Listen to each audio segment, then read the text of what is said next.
Spécial coronavirus. Entretien avec une scientifique INRAE. Je suis Milane Ogliastro, je suis directrice de recherche INRAE, je suis virologue. J'anime une équipe qui s'intéresse à la diversité des virus chez les insectes. Je suis aussi membre du comité scientifique de la Société française de virologie. Des tests existent afin de suivre l'évolution de l'épidémie de Covid-19. Lesquels ? Alors, il existe deux grands types de tests qui permettent de mesurer l'infection. Le premier est le test dit PCR. Il va détecter la présence du virus, la présence du matériel génétique du virus dans l'organisme. Alors, pour cela, on va aller prélever des cellules qui vont multiplier le virus. Alors, à ce jour, c'était essentiellement des tests nasaux. Avec un écouvillon, on allait prélever des cellules au fond du nez et mesurer dans ces cellules la charge virale, à part des techniques de PCR.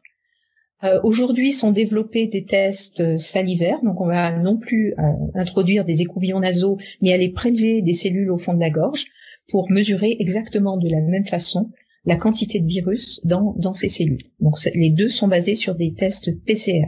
On peut mesurer précisément la quantité de virus qui va se retrouver dans un individu. Donc la PCR est dans ces cas-là favorisée au moment vraiment aigu de la maladie. Quel est le deuxième type de test ? L'autre grand type de test sont des tests dits sérologiques, donc il se fait à partir d'une prise de sang. Donc là, on va mesurer l'infection qu'aura eu un individu et la mémoire anticorps de cette infection. Donc on va mesurer les anticorps anti-coronavirus qui auront été produits en réponse à une infection. Donc ces tests vont permettre de mesurer le niveau d'immunisation dans la population. Et on considère, par exemple, que pour le coronavirus, il faut que la population ait dans son ensemble été immunisée à 70% pour que ça confère au groupe, donc à l'ensemble de la population, une immunité qu'on va dire collective. Donc voilà, ce sont les deux grands types de tests qui vont permettre d'avoir une image de l'épidémie. L'une de la présence du virus et l'autre de l'immunité de la population. Ces tests sont présentés comme de puissants outils pour contrôler et suivre l'épidémie. Pourquoi sont-ils si importants ?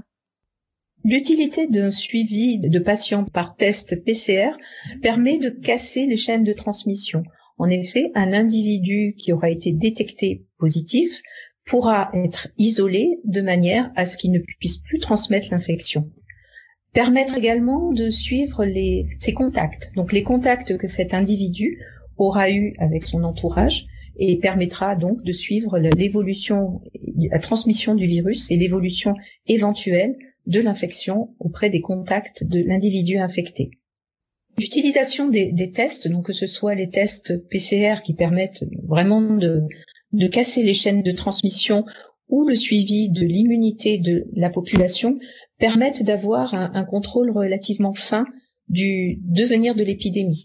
C'est pour ça que ces tests sont importants, à la fois pour suivre l'infection et pour suivre l'immunisation.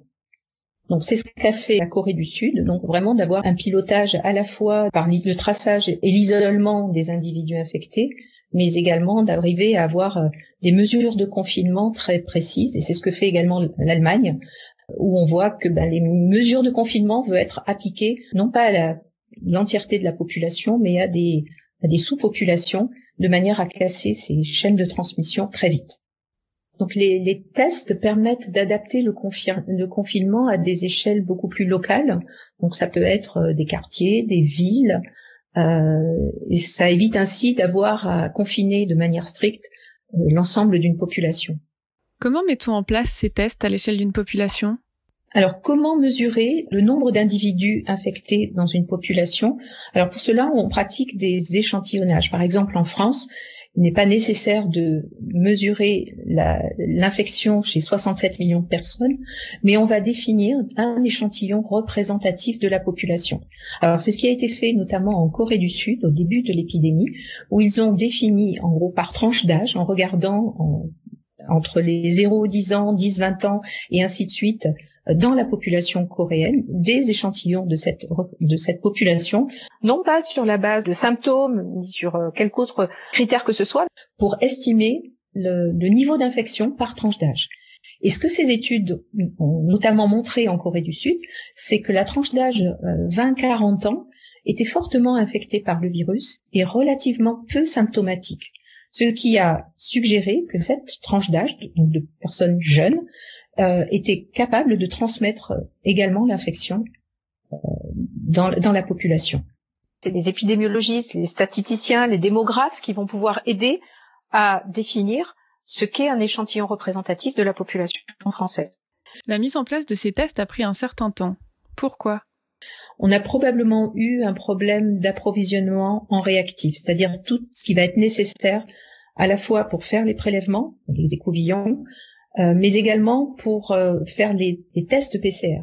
Pour ça, il faut des enzymes et la France, à ma connaissance, ne produit pas d'enzymes. Donc, il est nécessaire de s'approvisionner à l'étranger. Les fournisseurs sont arrivés très vite en rupture de stock au moment où arrivait justement le pic, le besoin de détection, de tests.